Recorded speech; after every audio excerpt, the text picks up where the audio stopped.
तो इसी हवाले से आज हमारे साथ मौजूद हैं जी मैडम शिल्पा। आपको कब ये महसूस हुआ कि आप बाकियों से मुख्तलिफ हैं? या आपको कैसे लगा कि जो बाकी जो हैं वो आपको एक्सेप्ट नहीं कर पा रहे? तो ये कब आपको महसूस मुझे हुआ? तभी लगा कि मैं बाकियों से मुख्तलिफ हूँ जब लोगों ने मुझे ये रियलाइज़ करवाया।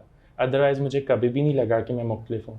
मैं जो हूँ मैं वही हूँ। अच्छा, अभी का बताएँ कि अभी जो आप सोशल मीडिया एक्टिविस्ट भी हैं, ट्रांसजेंडर के हवाले से भी आप काफ़ी नज़र आ रही हैं और उसके साथ-साथ जो उनकी स्किल्स और डेवलपमेंट के ऊपर काम हो रहा है। तो उस हवाले से बताइए क्या-क्या काम हो रहे हैं? किस प्रोजेक्ट के तहत ये सारे काम जो आप अभी सरअंजाम दे रही रिसेंटली हैं? क्योंकि मैंने इस्लामाबाद से स्टार्ट किया था अपनी एक्टिविज़्म का, जो मैंने चाहा था कि कम्युनिटी के हवाले से मैं काम करूँ। तो 2015 से मुख्तलिफ एनजीओज़ के साथ काम करने के बाद यहाँ पे एक फ़ेमस एनजीओ के साथ 2021 से मैं वर्किंग कर रही थी मुख्तलिफ डेज़िग्नेशन पे, और फिर मुझे मौका मिला। मैंने मुल्तान में 23 लोगों की टीम को लीड किया एज़ ए प्रोजेक्ट मैनेजर। अच्छा, अगर शिल्पा आज यहाँ पर एक कोऑर्डिनेटर की जॉब ना कर रही होती या पढ़ी-लिखी ना होती, तो क्या होती? ये ना कर रही होती तो मैं टीचर होती, हुँ, टीचर भी ना होती तो एक्टिविस्ट होती, हुँ। और अगर एक्टिविस्ट ना होती तो फिर एक शेफ़ का शेफ़ होती। उनका कहना है कि वो आते हैं, ले जाते हैं कि ये हमारा बच्चा है या इसको हम ही पालेंगे, इसको हम डांस की तरफ मुतवज्जे करें या कुछ भी करें। तो व्हाटएवर, कुछ भी वो इसमें करें। इसमें कितनी सदाकत है या घर वालों का उसमें जो रोल होता है वो क्या होता है? तो जब बेबी पैदा होता है तो बस ये तो एक लड़के के तौर पे पैदा होता है, तो वो पेरेंट्स उसकी खुशी मनाते हैं, तो डेफ़िनेटली वो कभी भी एक्सेप्ट नहीं करते। वैसे भी हमारे माशरे में अगर बेटी पैदा होती है तो हुँ। उसकी इतनी खुशी नहीं मनाई जाती जितनी बेटे के पैदा होने पे। फैमिली में सबसे ज़्यादा शिल्पा किसको पसंद करती हैं अम्मी और को, उसको मोहब्बत करती हैं? अम्मी को। अम्मी को। ऊपर अल्लाह, नीचे मेरी माँ, मेरी उस हज काबा, मेरा सब कुछ, मेरी मतलब ज़िंदगी, माँ के मेरी साथ जान, अटैचमेंट ज़्यादा है। बहुत ज़्यादा। अस्सलाम वालेकुम जी, मैं हूँ आपका मेज़बान इमरान भट्ट और आप देख रहे हैं आपका अपना पॉडकास्ट डे विद इमरान। नाज़रीन, ट्रांसजेंडर यानी ख्वाजा सरा, जब भी ये बात ज़हन में आती है तो इंसान को यही लगता है कि कोई नाचने वाले या गाने वाले की बात हो रही है। लेकिन जैसे-जैसे दौर बदलता जा रहा है, लोगों की सोच भी बदलती जा रही है और इसी हवाले से ट्रांसजेंडर में जो है वो भी डेवलपमेंट देखने को मिली है कि अब जितने भी दुनिया भर की तरह पाकिस्तान में भी जितने भी शोबा जात हैं वहाँ पर ये मुख्तलिफ़ फ़ील्ड्स के अंदर काम करते दिखाई दे रहे हैं। सेल्फ मेड हो या सरकारी मुलाज़मत हो, हर जगह पर आपको जो ट्रांसजेंडर है वो नज़र आएँगे। तो इसी हवाले से आज हमारे साथ मौजूद हैं जी मैडम शिल्पा, जो कि जो ट्रांसजेंडर एक्टिविस्ट भी हैं और इनकी जो डेवलपमेंट और स्किल्स के ऊपर भी काम कर रही हैं। इसी हवाले से इनसे जानने की कोशिश करते हैं और इनकी ज़िंदगी के बारे में भी जानते हैं कि यहाँ तक पहुँचने के लिए कितने यहाँ पर उनको पापड़ बेलने पड़े। तो इनसे बात करते हैं जी। अस्सलाम वालेकुम। वालेकुम अस्सलाम। सबसे पहले जी आपके वक़्त का बहुत शुक्रिया। Thanks for your invitation. अच्छा, ये बताएँ मैडम कि ये ख्वाजा सरा, ट्रांसजेंडर, जब भी कोई लफ़्ज़ ये सुनता है, तो उसके ज़हन में नेगेटिव थॉट्स ही क्यों आती है? क्योंकि एक मुहावरा तो आपने सुना होगा कि मेजॉरिटी इज़ अथॉरिटी। हुँ, तो हुँ। मेजॉरिटी अनफॉर्चुनेटली जो पाकिस्तान के सर्कमस्टेंसेस रहे हैं, तो ट्रांस कम्युनिटी उस हवाले से जो वर्किंग करती रही है अपनी रोज़ी के हवाले से अपना पेट पालने के लिए, तो वो नेगेटिव एक्टिविटीज़ से मुंसलिक थीं। तो इसलिए हर एक के माइंड में वही चीज़ें आती हैं जो उर्फ़ आम में लोग अपनी आँखों से देखते हैं। अच्छा, आपको कब ये महसूस हुआ कि आप बाकियों से मुख्तलिफ हैं? या आपको कैसे लगा कि जो बाकी जो हैं वो आपको एक्सेप्ट नहीं कर पा रहे? तो ये कब आपको महसूस मुझे हुआ? तभी लगा कि मैं बाकियों से मुख्तलिफ हूँ जब लोगों ने मुझे ये रियलाइज़ करवाया। अदरवाइज़ मुझे कभी भी नहीं लगा कि मैं मुख्तलिफ हूँ। मैं जो हूँ मैं वही हूँ। मतलब शुरू में जब आप छोटे थे, हुँ। उसके दौरान आपकी जो स्कूल एजुकेशन भी थी, इसके साथ-साथ कॉलेज और फैमिली या बाकी जो दोस्त थे, तब तब वाली सारी स्टोरी बताएँ ज़रा कि कैसा गुज़रा वो सारा वक़्त? मैंने मिडल के बाद मेरी फ़ैमिली ने कोशिश की कि मैं सरकारी स्कूल में मैट्रिक करूँ। बट वहाँ सिर्फ़ 2 दिन जाने के बाद मैंने रोना शुरू कर दिया। लड़कों का स्कूल और था? हाँ, और फिर बिल्कुल मुझे जो है ना एक कोई एजुकेशन प्राइवेट स्कूल में दाखिला मेरा हुआ, और वहाँ मैं अच्छे से मैट्रिक किया। फ़न फेयर और टूर और ये चीज़ें मेरा क्रेज़ थी, हुँ, हुँ। और ये साथ-साथ चलती रहीं। और उसी तरह जिस तरह बचपन से मुझे टीचर पैम्पर करती थीं, उसी तरह मुझे मैट्रिक में भी ऐसे ही टीचर मिले जिन्होंने मुझे बहुत प्यार से और बहुत मेरा ख़्याल रखते हुए पढ़ाया। और मैंने मैट्रिक के बाद फिर आईकॉम किया। तो हुँ। आईकॉम मेरा बेशक रेगुलर क्लास में था, बट मेरी अटेंडेंस जो थी वो बहुत कम थी। बहुत मुश्किल मैंने 4-5 दिन साल में जो है ना जाना होता था और एग्ज़ाम मैंने दिए। उसके बाद जो मेरा ग्रेजुएशन है वो प्राइवेट थी, हॉस्टल, फिर मेरी एमएससी भी प्राइवेट थी। अच्छा, जब आप मतलब छोटे थे, जब आपको पता चला कि आप थोड़ा-सा मुख्तलिफ हैं, जिस तरह आपने कहा कि लोगों ने रियलाइज़ करवाया, तो पेरेंट्स का रवैया कैसा होता था? बहन-भाइयों का रवैया कैसा होता था आपके साथ? मेरी फैमिली सपोर्ट और यही कुछ डिफरेंट है ट्रांस कम्युनिटी बाकी ट्रांस कम्युनिटी के हवाले से कि मेरी फैमिली ही मेरी सपोर्ट थी और जिनकी वजह से आज मैं इतनी पुरअतमाद हूँ। क्योंकि तो बाकियों से सॉरी आपकी बात काट रहा हूँ, बाकियों से जब भी बात होती है तो वो यही कहते हैं फैमिली भी सपोर्ट नहीं करती थी। ऐसी मतलब है, कि ऐसी जिस तरह रिलेटिव्स या दोस्त अहबाब वो तो सपोर्ट करते ही नहीं हैं, तो फैमिली भी सपोर्ट नहीं करती थी। बहुत कम ख्वाजा सरा सोसाइटी में इस तरह होता है कि उनकी फैमिली उनको सपोर्ट करे, बल्कि सबसे पहला क्रिटिसिज्म और जो सबसे पहली हरासमेंट होती है वो फैमिली की जानिब से ही होती है। बट लकीली मेरी फैमिली हमेशा मेरा बैकबोन रही हैं और मेरी खुशकिस्मती है कि उन्होंने हमेशा मुझे सपोर्ट किया है, चाहे वो पढ़ाई के हवाले से हो या किसी भी प्लेटफॉर्म में हो। लाइफ में अभी तक मेरी फैमिली मुझे सपोर्ट करती है। अच्छा, अभी का बताएं कि अभी जो आप सोशल मीडिया एक्टिविस्ट भी हैं, ट्रांसजेंडर के हवाले से भी आप काफ़ी नज़र आ रही हैं, और उसके साथ साथ जो उनकी स्किल्स और डेवलपमेंट के ऊपर काम हो रहा है, तो उस हवाले से बताइए क्या क्या काम हो रहे हैं, किस प्रोजेक्ट के तहत ये सारे काम जो आप अभी सरंजाम दे रही रिसेंटली हैं? क्योंकि मैंने इस्लामाबाद से स्टार्ट किया था अपनी एक्टिविज़म का, और जो मैंने चाहा था कि कम्युनिटी के हवाले से मैं काम करूं, तो 2015 से मुख्तलिफ एनजीओज़ के साथ काम करने के बाद यहाँ पे एक फेमस एनजीओ के साथ 2021 से मैं वर्किंग कर रही थी मुख्तलिफ डेजिग्नेशन पे, और फिर मुझे मौका मिला, मैंने मुल्तान में 23 लोगों की टीम को लीड किया एज ए प्रोजेक्ट मैनेजर। तो उसके बाद फिर मैंने समझा और सोचा कि प्रोजेक्ट मैनेजर के बाद तो मज़ीद कोई तरक्की हो नहीं सकती, क्योंकि ये तो आखिरी सीढ़ी है। तो अल्हम्दुलिल्लाह अच्छे से अपना एनजीओ का भी सारा चीज़ें देखी। तो अब जो रिसेंट करंट जो चीज़ें हैं, उस जॉब को मैं खैर बात कहने के बाद स्कूल की जो जॉब थी वो मेरे लिए फ़र्स्ट प्रेफरेंस थी, क्योंकि वहाँ पे कम्युनिटी के लोग मेरे पास पढ़ने के लिए आते थे, और पिछले 3 साल से एज ए टीचर मैं एजुकेशन डिपार्टमेंट के अंदर अपनी ट्रांस कम्युनिटी को तालीम बालगा का जो निसाब है वो पढ़ा रही हूँ। तो ये मेरे लिए ज़्यादा इम्पॉर्टेंट थी, क्योंकि मेरी एनजीओ वाली जॉब का तकाजा ये था कि कोई एक जॉब करे, या ये या वो। तो मतलब एक जगह पे रहना पड़ा। तो मैंने एनजीओ वाली लग्जरी जॉब को तरजीह नहीं दी, और मैंने अपनी कम्युनिटी के लिए जो मेरे बच्चे थे, क्योंकि मेरी एज से भी ज़्यादा बड़े मेरे स्टूडेंट हैं, बाकी मैं क्योंकि उनकी टीचर हूँ तो मेरे लिए वो सब बच्चे ही हैं। तो मेरे लिए वो ज़्यादा इम्पॉर्टेंट थे, क्योंकि उनके साथ मेरी कमिटमेंट थी, उनके साथ मेरे वादे थे, और बहुत सारी ऐसी मेरी उनके साथ बॉन्डिंग और पर्सनल इस तरह से चीज़ें हो चुकी हैं, अंडरस्टैंडिंग, कि मैं उनको नहीं छोड़ सकी। तो उन्हीं के साथ साथ लकीली मुझे फिर अल्लाह पाक ने मेरी रोज़ी में इजाफ़ा करना था, और अल्हम्दुलिल्लाह ट्रांस कम्युनिटी की स्किल के हवाले से जो मरीम नवाज शरीफ साहिबा का 2025 में प्रोजेक्ट लॉन्च हुआ पंजाब में, तो उसमें फैसलाबाद का भी नाम शामिल था, और एज ए कोऑर्डिनेटर मुझे मौका मिला कि मैंने 5 महीने का कोर्स जो है वो रिसेंटली डन किया है, और 125 ट्रांस कम्युनिटी फैसलाबाद डिवीज़न से मेरे पास स्टूडेंट थे जिन्होंने मुख्तलिफ कोर्सेज में वहाँ पे अपने कोर्स अल्हम्दुलिल्लाह अच्छे से फुलफ़िल किए। अच्छा, ये डेवलपमेंट और स्किल्स के हवाले से समझ तो आया कि कुछ ना कुछ आप सिखा रही होंगी। किन किन शोबाजात के अंदर ये सारे आप स्टूडेंट्स को लीड कर रही हैं? हमारे पास 5 क्लासेस हैं, जिसमें ऑनलाइन जो वर्किंग होती है, अमेज़ॉन वर्चुअल असिस्टेंट उसकी क्लास है। हमारे पास जो आईटी के हवाले से जो बच्चे थोड़ा बहुत पढ़े लिखे हैं, एंड्रॉयड मोबाइल जो भी यूज़ करता है वो इसको बड़े इंटरेस्ट से इस कोर्स को कर सकता है, आईटी ऑफिस असिस्टेंट। फिर हमारे पास फ़ाइन आर्ट्स का कोर्स है कि जो लोग बिल्कुल पढ़े लिखे नहीं हैं या थोड़े ओल्ड एज हैं, तो वो भी पीछे ना रहें, वो भी कोई ऐसा हुनर सीखें जो उनके ज़रिए माश का बायस बन सके।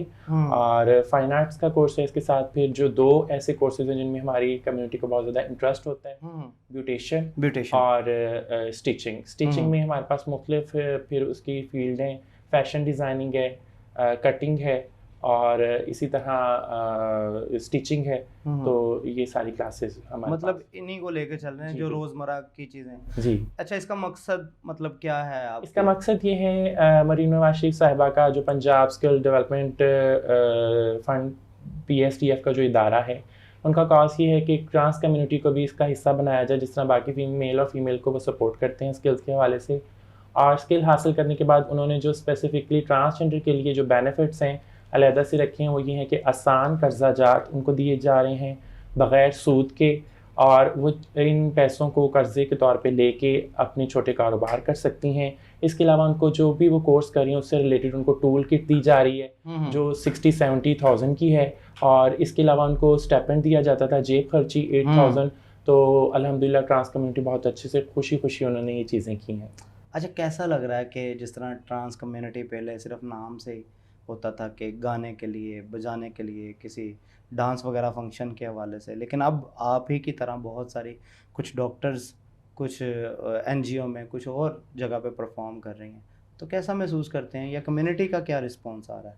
देखिए हर चीज़ के दो रुख होते हैं, ये तो इंसान की अपनी सोच होती है कि वो किस चीज़ को कैसे लेता है। जहाँ तक डांस की बात है तो मैं बहुत अच्छी क्लासिकल डांसर हूँ और फैसलाबाद में बहुत से ऐसे लोग हैं जो मेरे डांस देखने के हमेशा कोई भी पार्टी होती है तो उनकी फर्स्ट प्रेफरेंस होती है कि इसको हम ज़रूर इन्वाइट करें। सही है। तो मैं डांस अभी भी मेरा पैशन है और एक फ़न है, एक आर्ट है।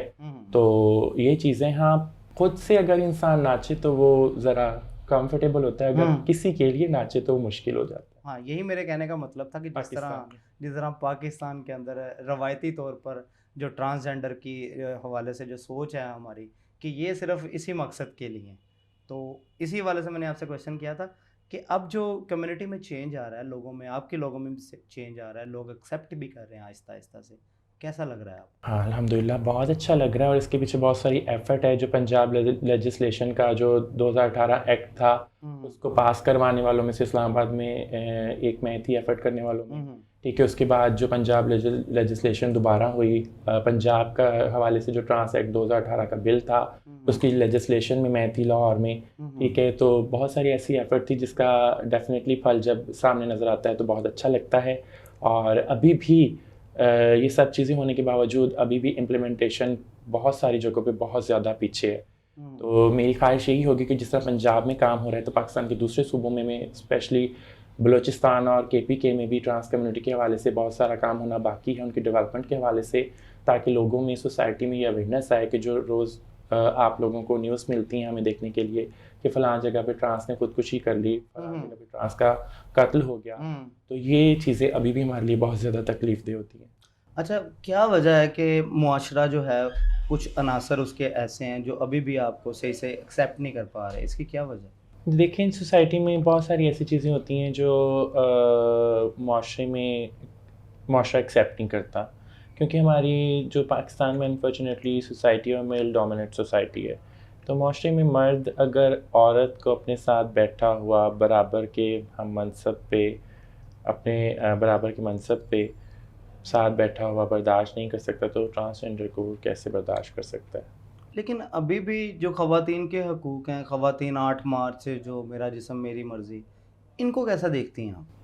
देखिए, वो एक ख़ास किस्म का तबका है जो दुनिया से पाकिस्तान की जो मेजॉरिटी जो एक स्टैंडर्ड आबादी है ना, जो उनका रहन सहन, जो उनका तरीक़ाकार, जो उनका इक़्तिदार हैं, उनसे हट के है।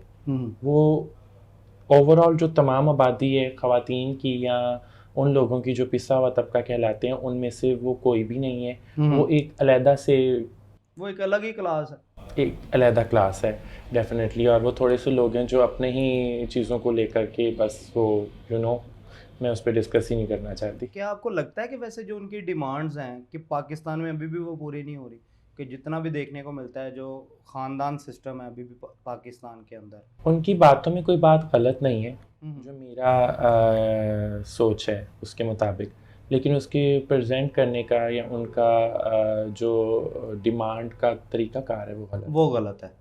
अच्छा, आपका नाम शिल्पा जी, ये एक बड़ा डिफरेंट सा, यूनिक सा नेम है, मतलब पाकिस्तान के अंदर इस तरह की चीज़ें नहीं। हाँ, अगर हम बॉर्डर के उस पार जाएं शिल्पा, तो वो शिल्पा शेट्टी, तो ये नाम मतलब कैसे जहन में आया, या किसी ने रखा या खुद से?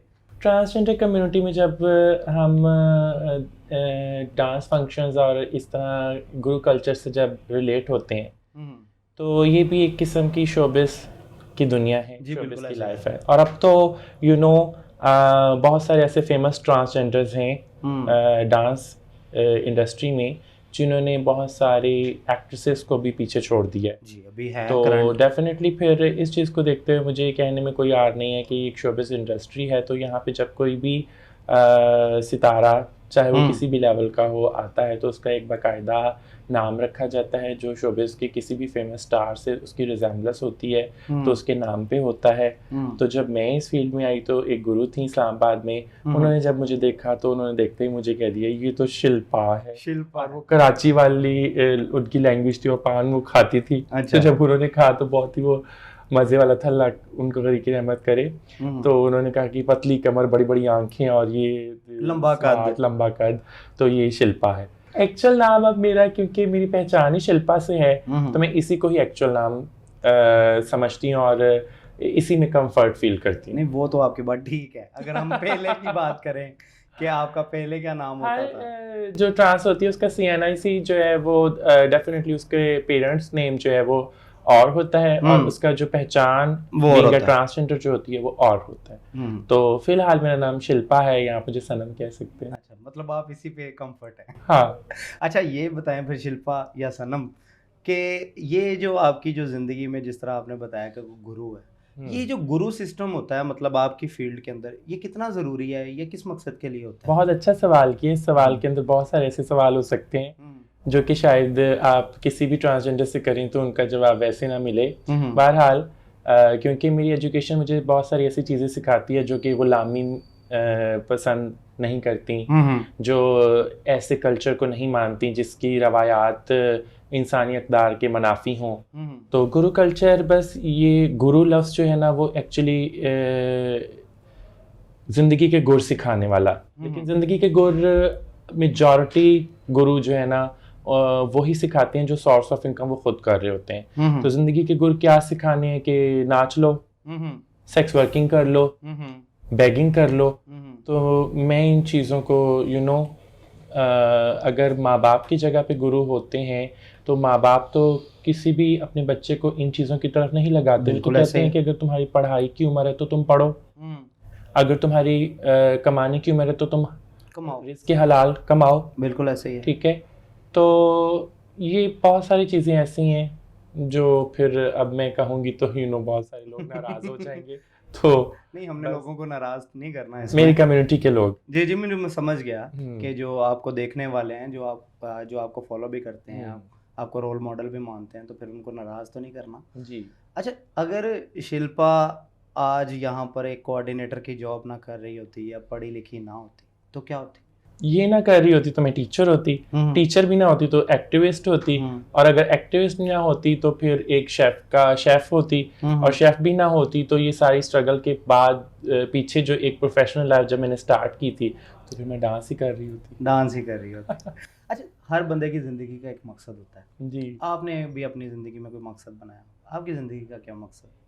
मेरी ज़िंदगी का मकसद ही यही है कि मैं अपनी कम्युनिटी में ज़्यादा से ज़्यादा लोगों को पढ़ा लिखा देखना चाहती हूँ। मतलब कि पहला इंसान है कि जो खुद की नहीं अपनी कम्युनिटी का ख्याल कर रहा है। और मेरी ये विश है कि मेरे हाथ से जो पढ़ने वाले स्टूडेंट हैं वो मुझे एक आला डिग्री के साथ नज़र आए।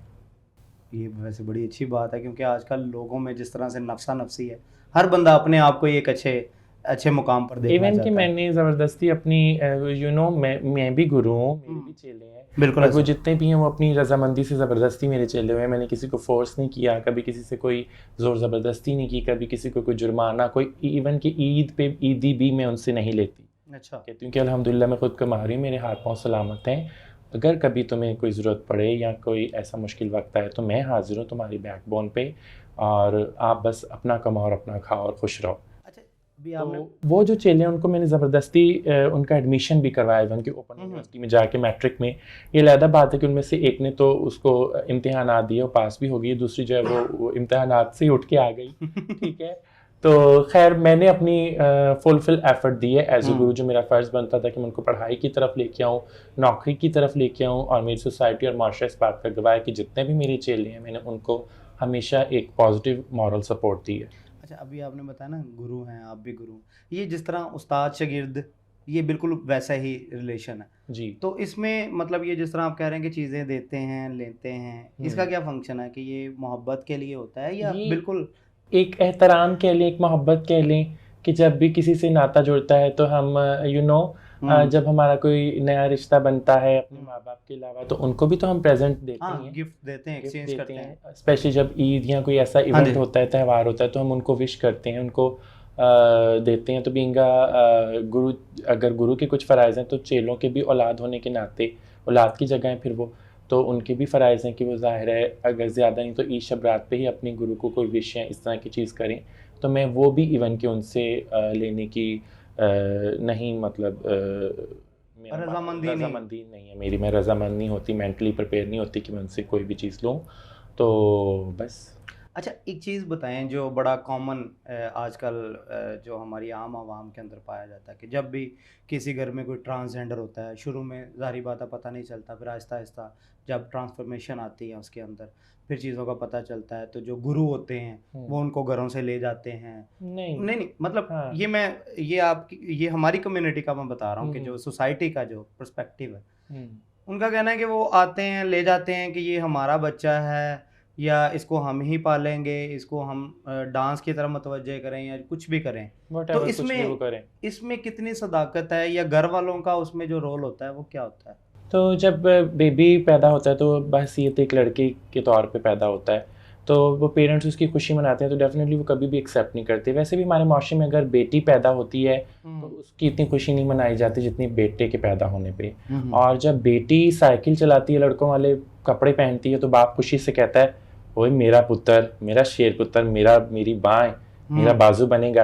और जब लड़का लिपस्टिक लगाता है या तो उसकी इनर चीज़ों को नहीं देखा जाता कि वो ये हरकत सुकनात क्यों कर रहा है, उसको उसके नसीब में बस मारपीट होती है, वो बस पेरेंट्स के लिए शर्मिंदगी का बायस होता है। ठीक है, तो जब इस तरह से प्रेस करके बच्चे को रख दिया जाता है, उसको फैमिली एक्सेप्ट नहीं करती, सोसाइटी एक्सेप्ट नहीं करती, स्कूल में टीचर और फ्रेंड्स एक्सेप्ट नहीं करते, तो वो माशरे में देखता है कि मेरी जो हरकत सुकनात हैं, जो मुझे अच्छा लगता है, उनकी कौन तारीफ़ करता है।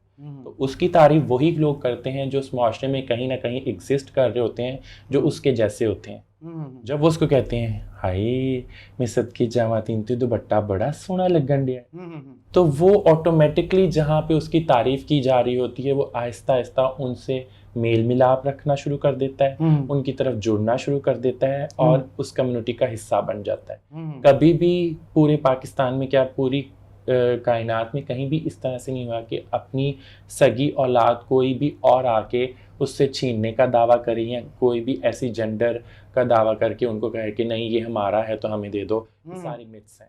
मतलब ये सारी कहानियां बनी हुई हैं हमारी कहानियां बनी सोसाइटी में। आपने कभी अपने इर्द गिर्द देखा कि कभी किसी ट्रांसजेंडर, इतने सारे आपको फैसलाबाद में नजर आते हैं, तो ये जो ट्रांसजेंडर आपको अब नजर आ रहे हैं ये छोटे भी तो होते होंगे। बिल्कुल ऐसे। कभी आपने देखा कि कोई गुरु इनको लेने के लिए आया हो? हम कभी थे ना, तो ये कहानियां परसेप्शन बनी हुई थी मुआशरे में कि अगर कोई ऐसा होगा तो उसको उठा के ले जाते हैं। अगर ट्रांस बेबी को शुरू से ही ऐसी केयर और ऐसी प्रोटेक्शन दी जाए कि वो हर बात अपने पेरेंट्स से शेयर करे, तो कभी भी ज़रूरत ना पड़े कि वो इस सोसाइटी का हिस्सा बन जाए।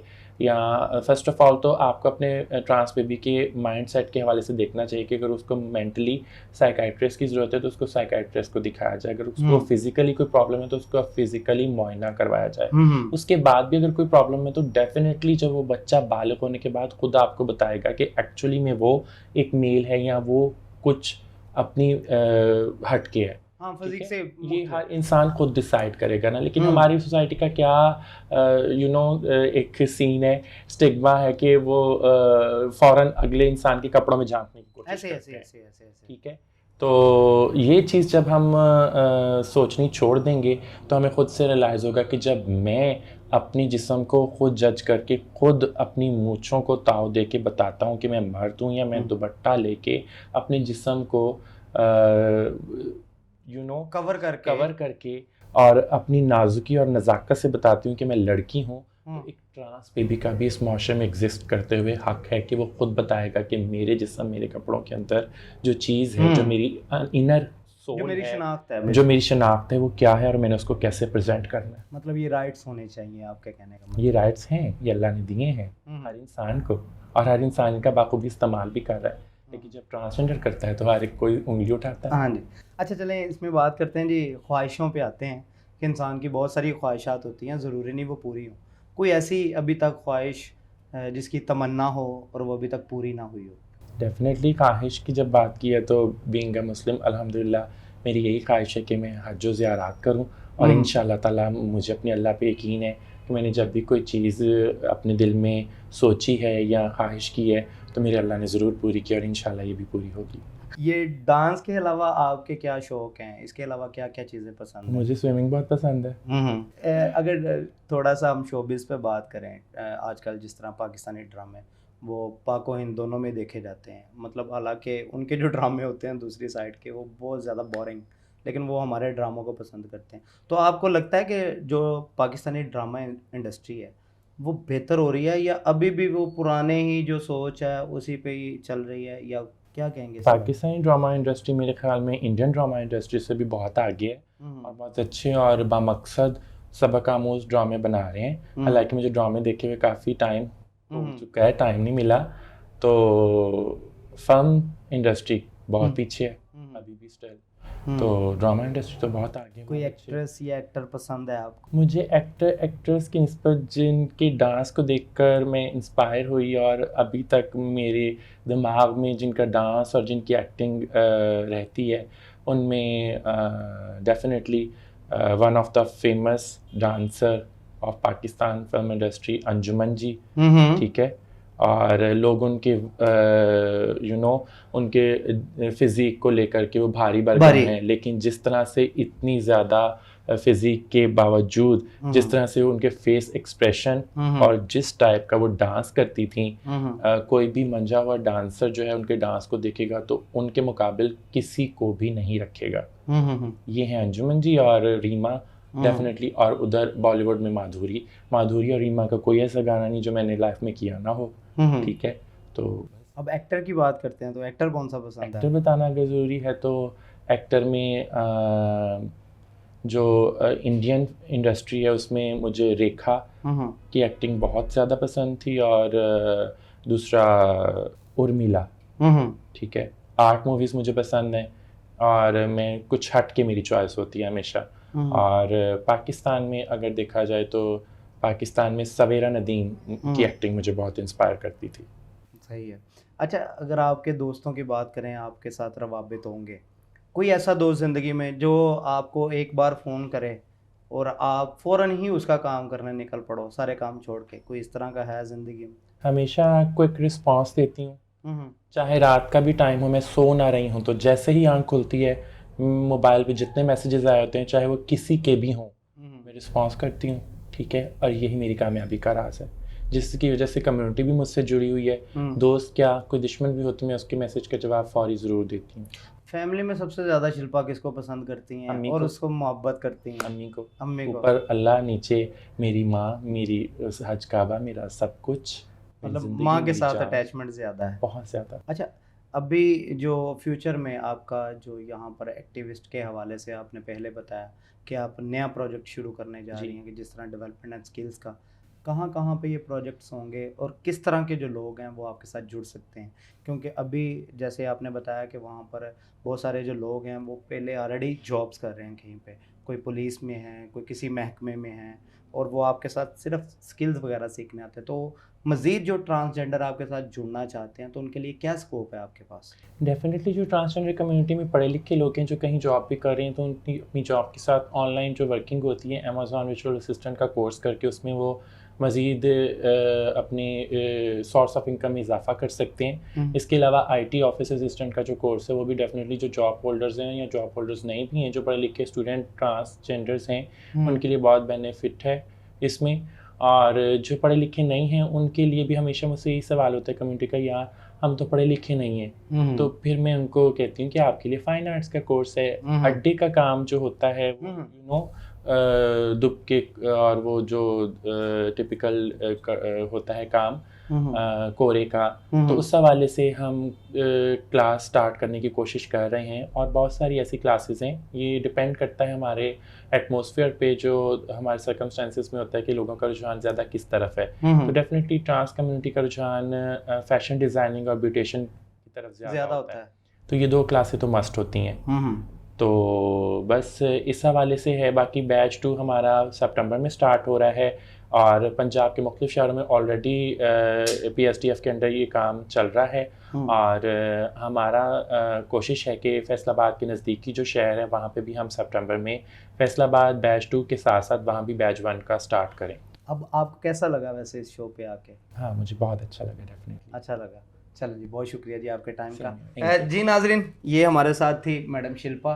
बात आपने इनकी सुनी। अब ख्वाजा सरा के हवाले से जो हमारे सोसाइटी के अंदर ये चीज़ें पहले जो दिमागों के अंदर बैठी हुई थी, ये सिर्फ डांस पार्टियों में और इस तरह की जो चीज़ें ही कर सकते हैं, लेकिन अब ख्वाजा सरा जिस तरह दौर बदल रहा है, इनकी सोच भी बदल रही है। तो मुआशरे को भी यकीनन अपनी सोच बदलनी चाहिए और इनको एक्सेप्ट करना चाहिए, क्योंकि मुख्तलिफ़ अदारों में ये अपने जो ड्यूटीज़ हैं वो सर अंजाम देते हुए नज़र आ रहे हैं। तो इसी हवाले से मैडम शिल्पा हमारे साथ थी, जो कि डेवलपमेंट और स्किल्स के ऊपर काम कर रही हैं ट्रांसजेंडर की।